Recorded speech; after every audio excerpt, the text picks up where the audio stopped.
En la oscuridad de una carretera rural en Jalisco, una caravana de vehículos blindados avanza sin luces. Las camionetas están reforzadas con placas de acero artesanal, torretas improvisadas y hombres vestidos con chalecos tácticos que parecen más soldados que sicarios. De pronto, los motores se apagan al mismo tiempo. Se enciende una cámara. Decenas de hombres armados forman filas perfectas. No gritan, no disparan, solo miran fijamente al lente. En el centro, una voz firme menciona 4 letras que en pocos años se convertirían en sinónimo de expansión, terror y poder. CJNG. El cártel Jalisco Nueva Generación no solo creció, se posicionó. Entendió algo que otros grupos criminales tardaron años en comprender.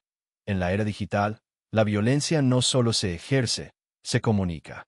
No basta con dominar territorios, hay que dominar la narrativa. Mientras otros carteles operaban en la sombra, el CJNG convirtió la exhibición de fuerza en estrategia. Videos cuidadosamente producidos, columnas armadas con estética paramilitar, mensajes directos al Estado y a sus rivales. La violencia dejó de ser únicamente un instrumento y pasó a ser identidad. Al frente de esta transformación estaba Nemesio Oseguera Cervantes, conocido como el Mencho. Un hombre que pasó de ser un operador discreto a dirigir una de las organizaciones criminales más expansivas del continente. Su liderazgo no se construyó solo con alianzas o rutas de tráfico, sino con una doctrina clara: expansión rápida, confrontación directa y control absoluto de la lealtad interna. En pocos años, el CJNG pasó de ser una escisión regional a disputar plazas en más de 20 estados mexicanos y establecer conexiones internacionales que iban desde Sudamérica hasta Asia. Los informes de la DEA comenzaron a mencionar al CJNG como el grupo de crecimiento más acelerado en el hemisferio occidental. No era exageración. Mientras Sinaloa enfrentaba divisiones internas tras la captura de Joaquín El Chapo Guzmán, el CJNG ocupaba espacios estratégicos. Puertos como Manzanillo se volvieron piezas clave para la importación de precursores químicos. Laboratorios clandestinos en zonas rurales producían metanfetamina, más tarde, fentanilo a escala industrial. Cada operación estaba respaldada por una estructura flexible pero disciplinada. Pero lo que realmente distinguió al CJNG fue su capacidad para convertir la intimidación en símbolo. Las imágenes de convoys armados no eran improvisadas. Eran mensajes calculados. Cada uniforme similar, cada arma mostrada, cada formación en bloque transmitía una idea: organización, orden y poder. La violencia como marca. Una marca diseñada para infundir miedo en rivales, respeto en aliados y dudas en autoridades. El Mencho rara vez aparecía. Su figura permanecía en la sombra, pero su presencia se sentía en cada despliegue público del cartel. La descentralización operativa permitió que el grupo resistiera golpes tácticos sin colapsar. Si una célula caía, otra ocupaba su lugar. Si un jefe regional era detenido, la estructura absorbía el impacto. Era un modelo que combinaba agresividad con adaptabilidad. La pregunta no es solo cómo el CJNG creció tan rápido. La pregunta es qué significa cuando una organización criminal aprende a pensar como corporación, a comunicarse como movimiento y a combatir como milicia. Porque cuando la violencia se convierte en identidad visual, deja de ser un acto aislado y pasa a ser estrategia permanente. Esto no es solo la historia de un cartel. Es la historia de cómo el crimen organizado entendió el poder de la imagen y lo convirtió en arma. Y lo que comenzó como una escisión regional en Jalisco terminó redefiniendo la forma en que el mundo percibe el narcotráfico en el siglo XXI. Si quieres entender cómo una organización logró transformar el miedo en su mayor herramienta de expansión, acompáñame en este análisis. Lo que descubrirás no es solo una red criminal, sino un modelo que cambió las reglas del juego. Antes de que el CJNG se convirtiera en sinónimo de columnas armadas y videos virales, hubo una ruptura silenciosa que cambió el mapa criminal de México. Todo comenzó con la fragmentación del Cártel del Milenio, una organización que operaba principalmente en Jalisco y Colima. Tras la muerte de Ignacio Nacho Coronel en 2010, abatido por el ejército mexicano, el equilibrio interno se rompió. De ese vacío emergieron facciones enfrentadas. Una de ellas, liderada por Nemesio Oseguera Cervantes, decidió no negociar su supervivencia, decidió imponerla. El Mencho no era el perfil clásico del capo mediático. No buscaba entrevistas, no cultivaba una imagen folclórica. Su ventaja era otra: disciplina, paciencia y una comprensión clara del momento histórico. Mientras otros grupos intentaban reorganizar rutas tradicionales de cocaína, él observó un cambio más profundo. El negocio ya no dependía solo de controlar cargamentos que cruzaban fronteras, dependía de dominar puertos, precursores químicos y cadenas de producción sintética. La fundación real del CJNG fue un acto de guerra. La organización se presentó públicamente en 2011 con un mensaje directo: limpiar Jalisco de rivales. Los primeros comunicados aparecieron acompañados de escenas de violencia explícita que dejaron claro que no se trataba de una célula más. Era una declaración de expansión. El mensaje no solo iba dirigido a grupos locales, era una advertencia nacional. El CJNG entendió rápidamente la importancia estratégica del puerto de Manzanillo. Por ahí ingresaban toneladas de precursores químicos provenientes de Asia, esenciales para la producción de metanfetamina. Controlar ese punto significaba asegurar la materia prima del futuro.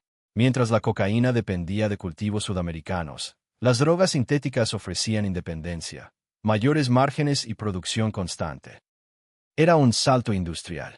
La estructura interna comenzó a tomar forma como un sistema híbrido. No era completamente vertical ni totalmente descentralizado. Las células regionales tenían autonomía operativa, pero la lealtad al mando central era incuestionable. La disciplina se imponía con rapidez y sin contemplaciones. Las traiciones no se negociaban. Esta rigidez interna permitió que el cartel creciera sin fracturarse en sus primeros años críticos. Al mismo tiempo, el CJNG perfeccionó su modelo de reclutamiento.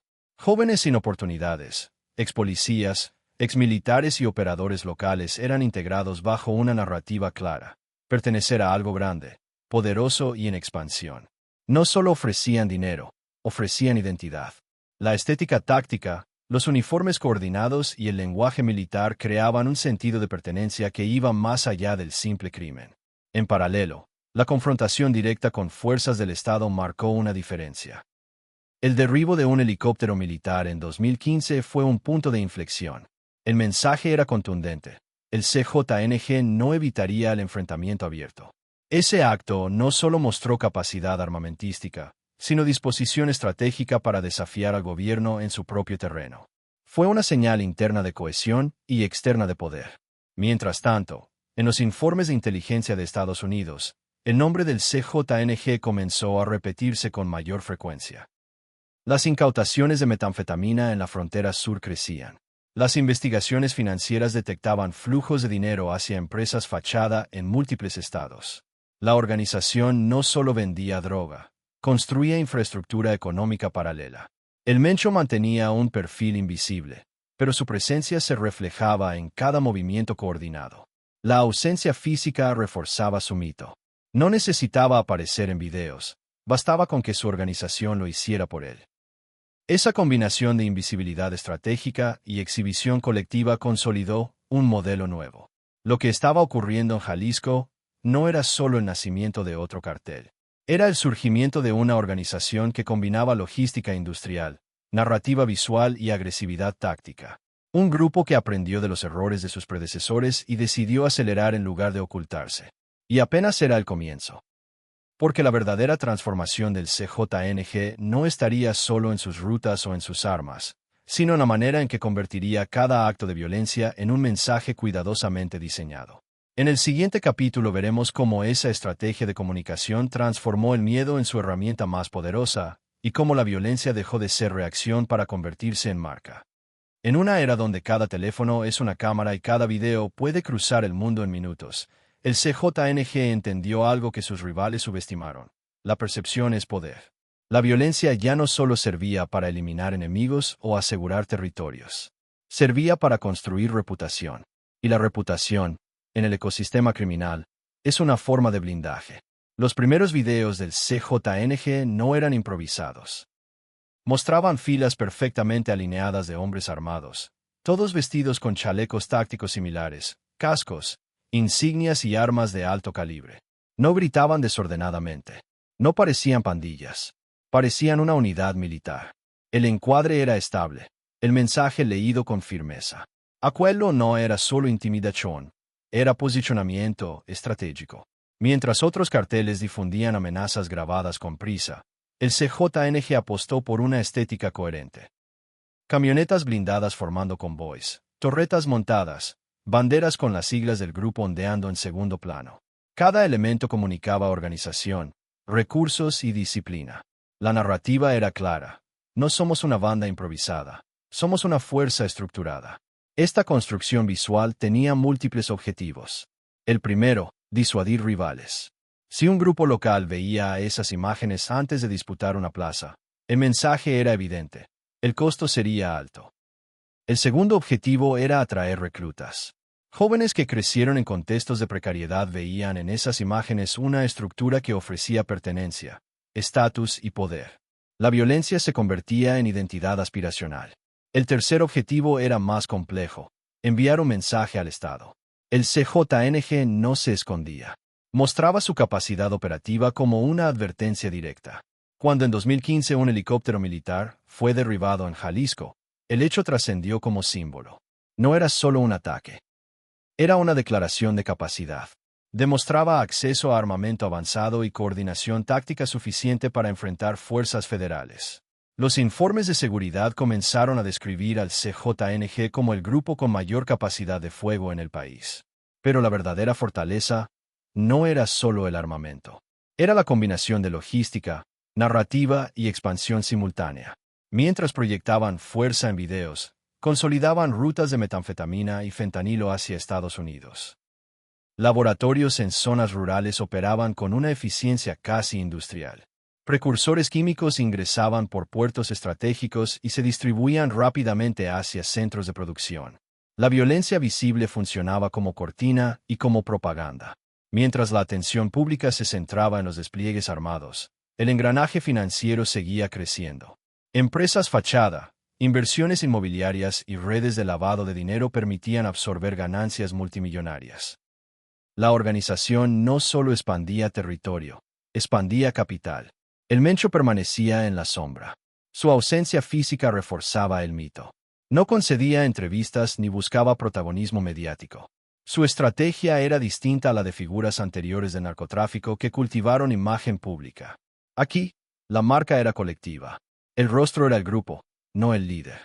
Esa diferencia dificultaba personalizar la persecución y alimentaba la idea de una estructura que trascendía individuos. A medida que Sinaloa enfrentaba divisiones internas tras la extradición del Chapo y las tensiones entre los Chapitos y otras facciones, el CJNG aprovechaba cada vacío.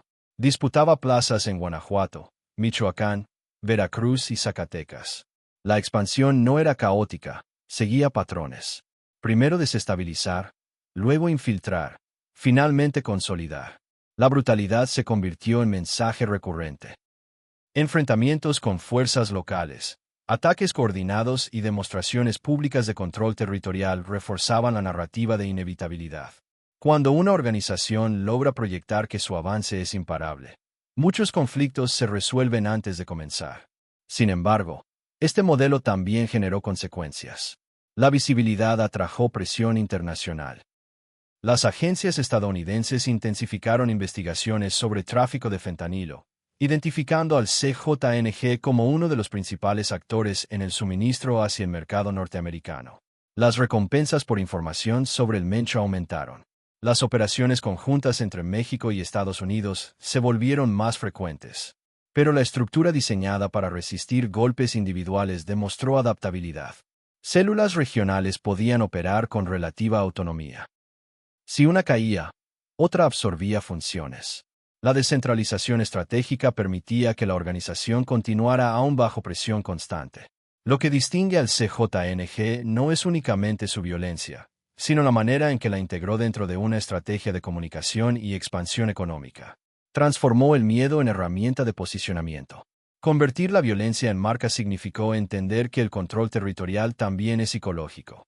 La pregunta que queda es inquietante. Cuando el crimen organizado aprende a manejar narrativa, logística y finanzas con mentalidad corporativa, ¿qué tan difícil es contenerlo? Porque mientras la imagen intimida y la estructura produce, el modelo se replica. En el siguiente capítulo analizaremos cómo esa combinación de disciplina interna, expansión internacional y economía sintética consolidó al CJNG como uno de los actores más influyentes del narcotráfico contemporáneo, y que implica su permanencia para el equilibrio criminal en la región. Cuando el mercado de la cocaína comenzó a fragmentarse y los viejos corredores sudamericanos dejaron de ser suficientes para sostener el crecimiento exponencial de la demanda en Estados Unidos, el CJNG ya estaba mirando hacia otro horizonte. La verdadera revolución no sería territorial, sería química. La transición hacia las drogas sintéticas, especialmente metanfetamina y fentanilo, redefinió por completo la ecuación del poder. A diferencia de la cocaína, cuya producción depende de cultivos específicos en Sudamérica, las drogas sintéticas ofrecen una ventaja estratégica decisiva: independencia agrícola. Con acceso a precursores químicos importados, es posible producir en cualquier punto con infraestructura mínima. El CJNG entendió que controlar los puertos era tan importante como controlar las carreteras. Manzanillo se convirtió en una pieza clave. Contenedores aparentemente legales ingresaban con sustancias destinadas a laboratorios clandestinos ocultos en zonas rurales de Jalisco, Michoacán y Colima. La producción dejó de depender de temporadas o rutas tradicionales. Se convirtió en un proceso continuo. Cocinas improvisadas evolucionaron hacia instalaciones más sofisticadas, con químicos especializados y protocolos de producción más estandarizados. El modelo se acercaba peligrosamente a una cadena industrial. Importación, síntesis, distribución, cobro y reinversión. El fentanilo representó un salto aún mayor. Pequeñas cantidades podían generar ganancias extraordinarias. Su potencia reducía costos logísticos y aumentaba márgenes, pero también multiplicaba el impacto social. Las cifras de sobredosis en Estados Unidos comenzaron a dispararse, y los informes de inteligencia señalaron al CJNG como uno de los principales actores en el suministro del mercado ilícito. El nombre del cartel ya no aparecía solo en reportes mexicanos, sino en audiencias del Congreso estadounidense. Mientras tanto, la expansión territorial en México continuaba. La disputa por plazas estratégicas no era solo por control de droga, sino por control de infraestructura, carreteras, aduanas locales, policías municipales infiltradas. La organización combinaba confrontación directa con acuerdos tácticos cuando convenía. Donde la resistencia era fuerte, desplegaba fuerza. Donde el equilibrio lo permitía, negociaba. El Mencho, aunque perseguido activamente, mantenía un control indirecto eficaz. Las recompensas ofrecidas por información sobre su paradero crecían, pero la estructura no se debilitaba visiblemente. Esto reflejaba una característica esencial del modelo CJNG. El liderazgo no se proyectaba como figura mediática constante, sino como centro estratégico protegido por capas de lealtad y compartimentación. La internacionalización también se intensificó. Contactos en Centroamérica facilitaban tránsito y apoyo logístico. En Estados Unidos, células de distribución operaban en múltiples estados, coordinando entregas mayoristas y microdistribución urbana. La diversificación reducía riesgos. Si una ruta se cerraba, otra se abría. Si un operador era detenido, la red absorbía la pérdida. Pero la exposición mediática y la brutalidad también generaron costos internos.